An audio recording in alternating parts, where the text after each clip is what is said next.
আমাদের অনেক মুসলমান ভাই এবং বোনেদেরকে দেখা যায় মসজিদের মধ্যে আজান হচ্ছে আর তিনারা কথাবার্তা বলছেন। আজানের সময় কথাবার্তা বলা কি সঠিক?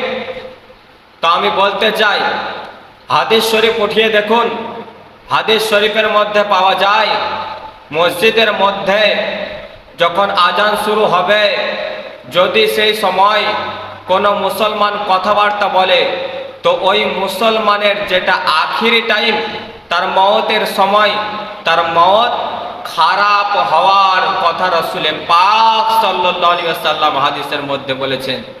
তাই প্রত্যেকটা মুসলমানের উচিত যখন আজান শুরু হয়ে যাবে কথাবার্তা বন্ধ করে দিবে। যখন আজান শুরু হয়ে যাবে তখন যদি কোরআন শরীফ তেলাওয়াত করে, তো কোরআন শরীফ তেলাওয়াত করা বন্ধ করে দিবে। কোরআন শরীফ তেলাওয়াত করা যদি বন্ধ করতে হয়, তো কথা বলা কিভাবে সঠিক হতে পারে? তাই আমাদের উচিত যে আজানের সময় আমরা কোনো প্রকারের কথা বলবো না।